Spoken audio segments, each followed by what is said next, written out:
Hi, everyone. Billy Trasio and Chad Burton here from Modern Law Practice.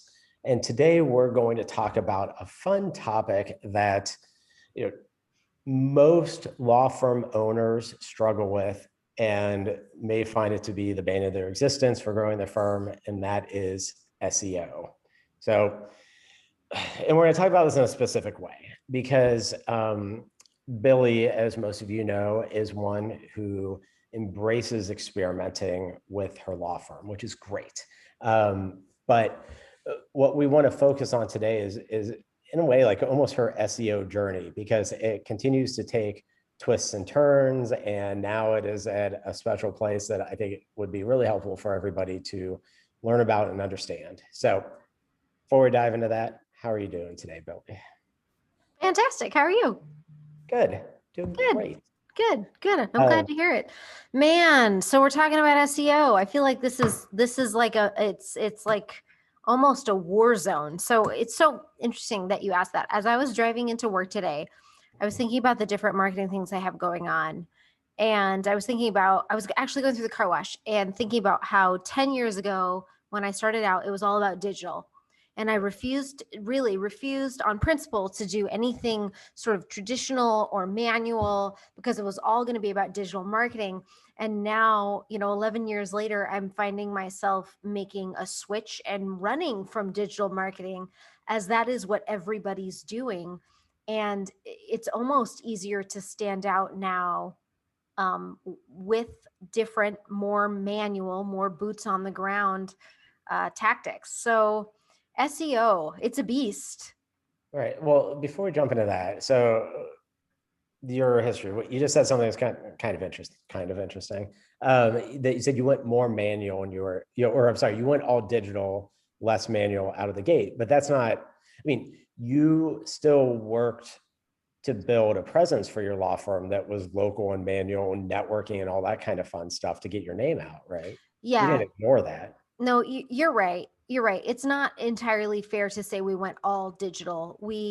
But I didn't want to do any traditional marketing. So, 11 years ago, people were still trying to sell advertisements in newspapers Right. and, magazine articles and things like that. Which I almost think are more beneficial now than they were 11 years ago. Like I'm sort of considering billboards now, which is something I never ever would have considered 11 years ago. Right.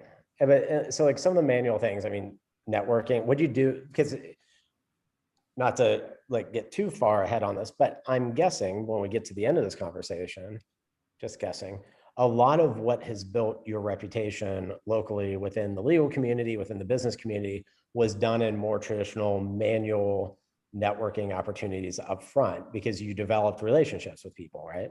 Yeah. And I mean, this can't be overstated.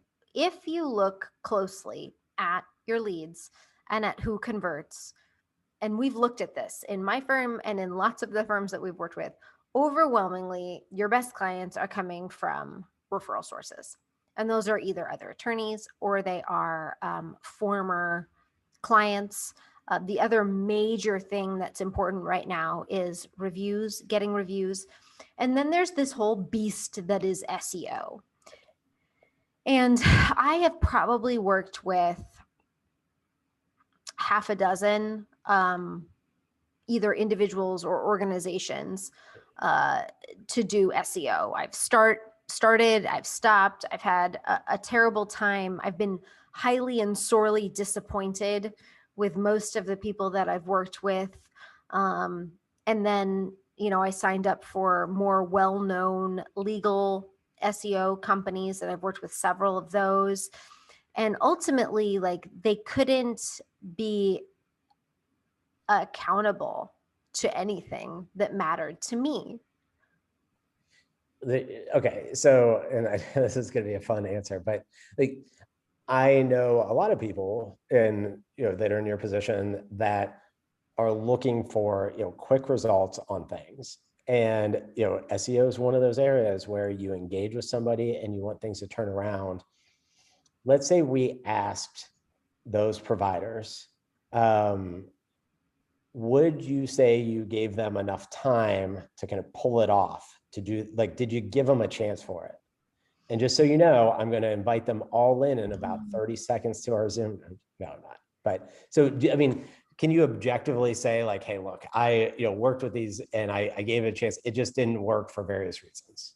Okay. So, that's not an easy question to answer. Right. Because,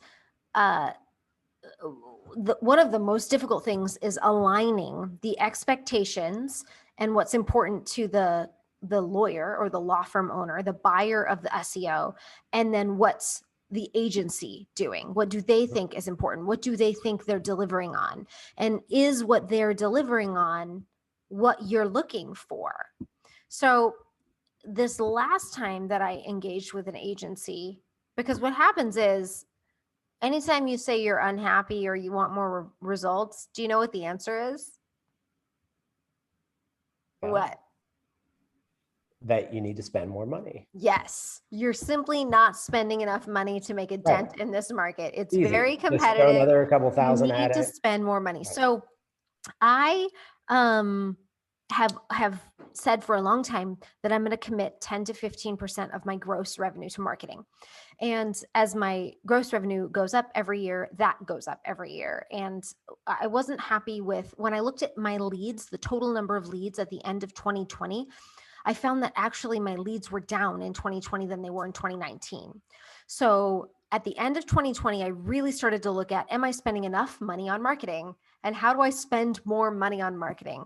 I have zero problem spending money on marketing. I just need to make sure that I'm getting an ROI. So I went to, I fired the SEO agency I was working with because I was pushing him for more information and he couldn't get it to me. I was pushing him for different reports. I was pushing him to give me more information and he really couldn't deliver. So we had a friendly breakup where it was just like, hey, when I came to you, I told you that I had high expectations. I've had high expectations. It hasn't worked out. I appreciate your effort. He was like, yeah, I know. Bye. Like at that point. Let me ask the obvious question, because if I'm listening to you talk about this, you said at the end of 2020, leads were down. The obvious question that somebody listening to this is, well, it also was pandemic time.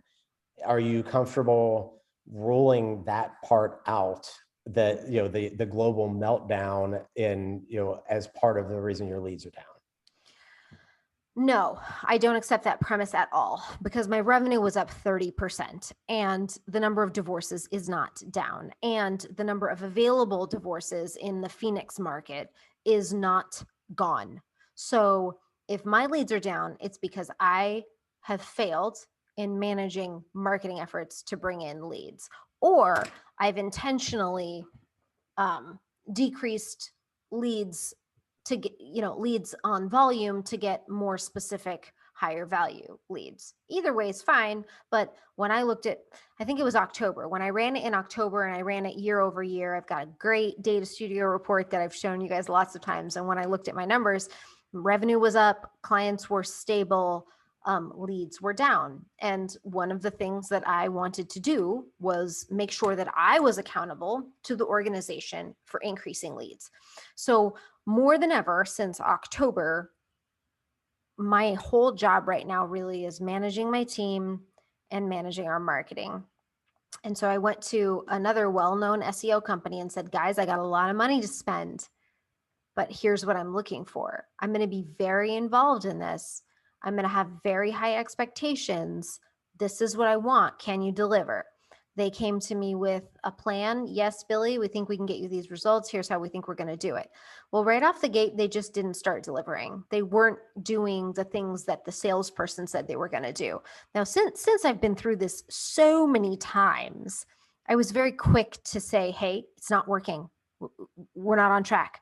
Remember, I told you I was going to have very high expectations and want you to deliver X, Y, and Z, and that's not happening. Well, Billy, we think this other way is going to work. No. Okay. So let's stop there for a second, because again, want this to be useful. So help articulate, what were your expectations? What did they say they were going to deliver? And what did they do that caused the disconnect? Okay. So they said, Billy, we're going to analyze your current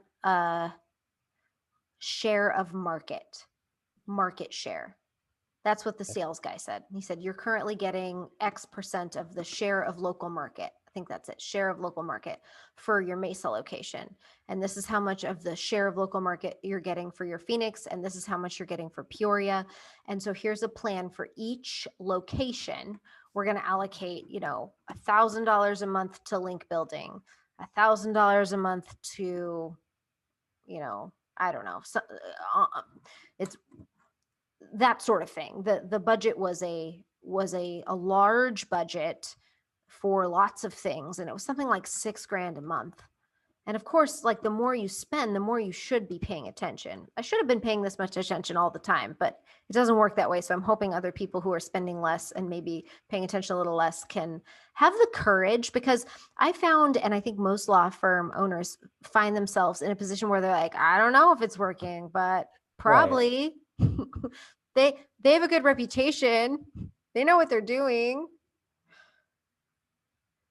Right. And so, okay. So you had it, line itemed what you're going to pay for certain things. Yeah. And then at the end of the first month, I didn't have a report. And I'm like, hey, need a report. Finally got the report. And the report was like cleanup of website. And I'm like, what? I spent $6,000 for, lots of specific line item things. And you're telling me you're ramping up? Like, I'm not going to pay for you to ramp up anymore. Okay. So you saw the invoice or the report that said, it wasn't the first month. So then you went to them again, going back to, let's make this useful. What was the conversation at that point?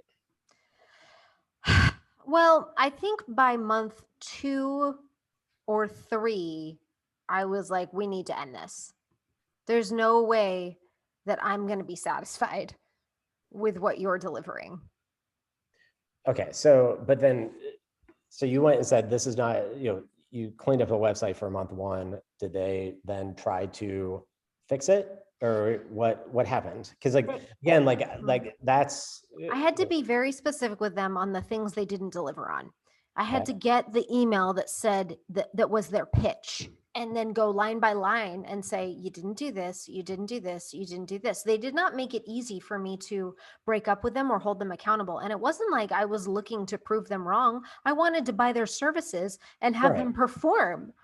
Because changing is a lot. I mean, it takes a lot of energy and time on your part, to switch over. So to quit after a month or 2 seems kind of ridiculous. Yeah. You mentioned earlier that they had a different idea that they thought would work better. Did that get tried? No. So their way of explaining how they hadn't hit the benchmarks that was in the pitch was to say, we think this will work better. And I said, okay, then show me if this has increased my share of local voice, because this was a term that was used in the sales pitch that I found. I can understand that. I can understand, right. Okay, what percentage of the searches in the area are coming up with modern law? Has that gone up? If that goes up, I feel like that's a real deliverable, a real actionable deliverable. I don't want to be paying for page views, and neither do you. We don't want to be paying for impressions. We want to be paying for things that lead to clients. And SEO companies have a very, very hard time with that. The other thing that I did was I had signed up for local service ads, which is a new type of Google advertising. And it was a complete debacle. How so? With the SEO company. Well, they controlled it. They set it up so they controlled it. And now that I'm doing it myself, I know a little bit how this works. I should have set this up myself, and you should set this up yourself. This is not like PPC. This is not something you need an agency to do. You sign up with Google, they do a background check, they vet you and verify you, and then you are on the top. Maybe I should screen share. Let me do that. Let me screen share. Okay, so I just Googled divorce attorney Mesa. Can you see my screen? Yes. Okay, do you see this right here? I see Don. That's modern law. That's Don. He's one of my attorneys. And so this up here, this thing on top is this new way that Google's going to be taking our money. And this is called local service ads. And what's interesting about this is you pay for calls, not clicks. You only get charged if people actually contact you. And if people contact you and they're robots, you get to challenge it so you don't have to pay for that particular click. Now it's expensive, something like, well, let me actually give you real information. I'm going to get you back into here and show you this. But what happened was I didn't sign up for this myself. I didn't understand this myself. And then the phones weren't being answered, or it wasn't being delivered properly. We weren't converting these people. And I spent lots and lots of money on local service ads and none of them converted, which was really disappointing. So I'm going to sign in here. Okay, cool. So this is what this looks like. First, you get your business verified. Headshot, law license, background checks. It takes a little while, but you should absolutely do this yourself if you haven't done this. But the bottom line is you get a call. I get the recording of the call, and we get to know immediately, did this person turn into a consultation or a client? So that is the type of money that I want to spend because I can determine an ROI quickly and easily. Right. Okay. So, LSAs didn't work well with the SEO firm. I think you said amicable breakup at the beginning of the conversation. That was with the person before this last one. Okay. I was gonna say, I think I poked a couple holes in that, but okay. So this is somebody else. Okay. Yeah, the last one was not an amicable breakup. They refused to acknowledge that they had failed to meet my expectations. And I was ready to let them off the hook and just say, look, I understand my expectations are unreasonable. I'm going to have to manage this myself because I'm too, my expectations are high. I want to spend a lot of money. I want it to work. I want to know it's working. And this agency is not set up to deal with that. They have layers and layers of individuals doing different things. They don't want to be accountable to me. They've got their own bosses. Okay, you keep saying I have high expectations, and I think you just identified that you just want to make sure it works. That's not necessarily high. It's you have expectations is what you're saying. So you're a DIY type person oftentimes. So you had a bad breakup and you mentioned you wanted to manage it yourself. So take us to where you are today. Well, I hired a SEO person through Upwork. He is in India. I pay him $15 an hour and he works 40 hours a week. He sends me weekly reports of exactly what he's done. I can send him questions and he answers them immediately and specifically. It's exactly the type of arrangement that I need. It is less money than what I was paying for not a full-time person through an agency. It's simpler, it's easier, it's cheaper, it's better for me. Okay, so you're hiring somebody off of Upwork that, their profile says they can do SEO.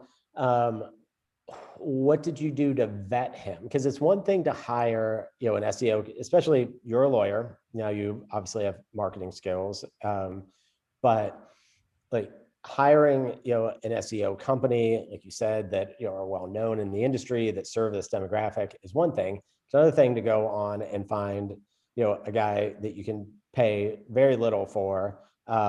So what did you do to vet him, the potential candidates? What's fantastic about Upwork is there are specific reviews about people who've worked with them in the past. So you can get, this is not a company that paid to be at a legal trade show and showed up and claimed to be an SEO expert. You can look on this person's profile and see exactly how much money they've earned in working jobs similar to this job and what those people say about the job. The other thing that I was looking for is, how well does this person communicate in English because he's in India? So do we communicate well in writing? Is he responsive because he's not in my time zone? So is he going to respond to me? Obviously I'm demanding and I want responsiveness. And then what is he pitching as his plan? And does that plan jive with what I want? And because you identified the way I would look at somebody on Upwork, like you just described, is no different than looking at an SEO company. Yeah, maybe they've paid to be at a trade show, but their version of reviews are either the same, their own Google reviews by customers, or, lawyer groups, Facebook groups of lawyers that say, I use so-and-so and they're great. Same kind of idea as somebody pitching or reviewing somebody on Upwork. Yep, you get to see the fact that they've earned money through Upwork, which is helpful. But so what was it that made you feel comfortable? Yep, you've got the communication piece down. What was that plan that he pitched that made it comfortable? I don't remember exactly. I can go back and look. The other thing is that I didn't have to make a big year-long commitment. I gave him a project and Right. saw, do I like working with this guy on this project? I think he did a website audit, and then he did a website audit and he looked at my competitors, and I liked what he did. I liked, he said he was going to clean up some on-page stuff. I think I had him speed up my web page on-site speed. That was something I could determine if he did well, correctly. And he did that quickly, right? It was overnight. Yeah. So like it was something, I'll do it, and he turned it around immediately. Okay. So was he the first person in this phase that you've hired off of SEO? Or I'm sorry, that you've hired off of Upwork for SEO? This was how I did things back in the day when I couldn't afford anything. Right. And then as I got, as I had more money to waste, I hired American agencies that charged more and did less. And now it's kind of back to less expensive, but more effective, but it requires me to be more hands-on. Right. So you're reducing risk by having an on-demand engagement because it's a project. It's not. And I can end it tomorrow if I want to. Right. Which you've tried to do before unsuccessfully, obviously. Yes. Well, I mean, you ultimately did, but it's not as quickly as you thought it would be. But it takes more of your time. What have been your challenges? You're in a different spot than you were 10 years ago, but like, what are your challenges in managing, because you're managing other marketing people too. So like, what's the biggest challenge from your vantage point to make sure it's working? And you're giving the professionals enough room to do their job, but also making sure that you're staying on top of it like you should to make sure that all the pieces are working together. Well, you asked a lot of things. I did. You did. I am managing a lot of different vendors that do a lot of different things. And that's important because my fabulous SEO guy who's running my PPC ads could not do, legal writing and content creation and promotion of the podcast and social media marketing. Like, there are different skill sets. So hiring for specific skill sets, I think, is very important. You have to figure out, how do I want to spend my money and how do I want to spend my time? And then who can I hire that is the best for the thing I want? What is the thing you want? Is it your podcast promoted? Is it, video creation? What do you want to do? And then figure out a plan specific for that thing. And that means at this point, I'm managing 7 different individuals who are working on marketing projects within the law firm, which is still easier and cheaper and more effective than working with an agency. For you. I mean, it works for you, right? I mean, not everybody is good. And I would look at it a little different, that you don't necessarily have 7 different contractors. This is your own little marketing department effectively that you have on a contractor type basis versus, in-house. So you're basically you're managing your own little agency to deliver specific things for you. That's true. This isn't going to work for everyone. So if I'm thinking about doing this, what is it that is kind of the biggest challenge for you, even that you've done this before, but like, what's the biggest challenge for you on managing this? Well, the first thing I think we should take a step back from is really think about SEO. And part of me wonders if I'm wasting time and money with SEO at all. Because if we go back to the Google divorce attorney page, I'm going to go back here. It used to be that people found you by Googling a word and then clicking on a website. But that is not how search works anymore. This is what we have on top, local service ads. This is what we have next, pay-per-click ads. This is what we have next, Google My Business. Now you can see Modern Law is here as well. And what is most important on Google My Business? Well, people want to know that you're located near them, and people want to know how many reviews you've got. Now down here, we've got the, what's this called? The info box, the Wikipedia box. And then way under that are these law firms. So I don't think a lot of people are getting down here to the law firms all that often. And when you're spending money on SEO, it's to get into one of these spaces down here. So are you better off spending your money and time and focus on Google My Business, PPC, and LSA? That's the first thing I think that you should be asking yourself is, oh, and that's digital marketing.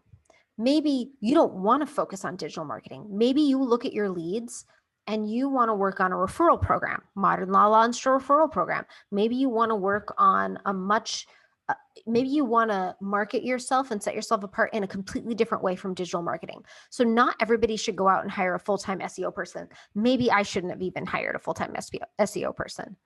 But I mean, at this point, it's not hurting you to do it. I mean, yeah, it costs money and some time, but it's still part of the equation because, I mean, your gut feel is, that people may not be going down that far. I mean, I don't know. I mean, that's probably consistent with my behavior. Now we're talking anecdotal, but there's gotta be some kind of data out there that shows whether it's gotta be worth something. People are still paying a lot of money for SEO. So, and there'd be a lot of companies out of business if it wasn't being used, right? If I were starting out today and I had no web presence, I wouldn't spend any money on SEO. But you're not starting out today. But I'm not starting out today. Right. And I've invested so much time and money in my website that I'm still doing it. And it might be a bad idea. Time will tell. In 5 years, we might be talking and I might be like, I wasted all this money on SEO when I hired that guy on Upwork. Well, right. And then, he shows up in Phoenix and right. And then it gets, he's not easy to break up with either. But like, we're just talking about this one piece today because, you've got, and I think this is the important thing about marketing, which is a whole different, discussion, but like, you don't put all of your, eggs in one basket, because you're doing the different digital pieces, focusing on social, focusing on the website, focusing on what Google offers now, the podcast, your referral. So you've got the wide range of it. And I think you need to do that unless you're a firm who just found that one thing that works for you that keeps you busy enough and lets you grow like you want to. You need to do it all. So I don't think you're going to have regret over time on it. The challenge is, and kind of the focus, what we've really been able to hone in on today is like figuring out who you're going to work with best. Because we know that some people aren't going to want to be hands-on like you. There are people watching this now that think that sounds like a nightmare because one, not everybody's going to stay on top of it. You have cases, but you don't have a full caseload. So you can dedicate time to the management piece of it. So there's a lot of factors in deciding it. There is an element of it's worth it for people if they are getting leads to be able to pay and not have to spend time on it. That has value to people. So it just really depends on where you're at from a owner perspective, whether you want to and can spend the time on the management piece that you're talking about. It's a different beast than you're paying a premium in theory for people to be able to manage your SEO and not have to worry about it. Right. You want to be able to look at those reports each month and say, hey, cool. We know that these campaigns are working, and this, this is working here. This is working here. Awesome. I'm going to get back to work. That's what you want to be able to see and spend time on. Well, I think that, okay. I think a couple things. First of all, look at your personal gross revenue and figure out, how am I going to spend my 10%? And if you're not willing to spend your 10%, maybe it's 7%, maybe it's 5%, but allocate a certain amount of money to marketing and then figure out, how am I going to spend my bucket? That's number one. Number two is, if you are uncomfortable with your SEO agency, you're not wrong. Many, many, many attorneys are uncomfortable with the relationship they have with their SEO agency. They're uncomfortable with the reports they get. They're uncomfortable with what they've been sold. And I know this is maybe an unpopular thing to say, but if you're uncomfortable, then maybe it's time to break up. Yeah, maybe. Yeah, because you have to, and the way to measure, so there's the element of being uncomfortable. So that's kind of a subjective feel. Where you can get to the objectivity of it is managing your data and making, so what you have to be able to see, and this is where you hold, those that you're working with accountable to say, okay, you're doing, these different things. I'm paying the money for this. I need to make sure that I'm getting more clients and earning more money off of this. So this is where the importance of, you have that feel that you're uncomfortable, but, either you can, pull the trigger there or say, okay, let's look at, what we're getting off of our marketing, and is it translating into revenue for the firm? And I think, it's going to depend on the circumstance. I don't disagree with you that if your gut says something's off, then you're probably not seeing it. But if you're also, you mentioned earlier, people are uncomfortable with the idea of breaking up with it, it's like any kind of breakup in life, it's uncomfortable. But what you can do is say, okay, I'm uncomfortable. Let me look at what I'm spending, the leads they're driving, and is it increasing the number of clients I'm getting in my revenue? Am I getting the kind of clients I want out of it? Or actually, we can nuance it a little bit more. That's the ultimate goal. But if you do, let's say you do paid consultations, or is it driving more paid consultations to you? Because there is some accountability for you in some aspect. If, let's say, you're getting more leads, but you're really sucking at consultations and you're blowing it there, that's not the SEO company's fault. So maybe the nuance, that we need to look at there is, yeah, you want to make sure there's more revenue, but are they getting you more potential clients in the door that are there for you to convert over to clients? That's probably a more nuanced approach to it. I mean, I think what you said there is really important, because when my leads went down over 2020, it was because I was focused on intake and consultation conversions. And I could increase my revenue by 30% only by tweaking intake and consultations, even while leads were going down. But once I got satisfied that I had maximized the heck out of intake and consultations, then the leads became an afterthought. And if you can look at your total leads and know that they're down, then you know your marketing isn't working and you need to switch it up. And then if you want to dive deeper, you can figure out, where are my leads actually coming from, and is my digital marketing driving business? Right. Very good. All right. Anything else before we sign off here? I think no. So Chad and I have committed to making at least weekly videos. So we're sorry that there's been a hiatus, but subscribe to tell your friends, and we'll just keep talking about all things law firm oriented. Thanks. Bye.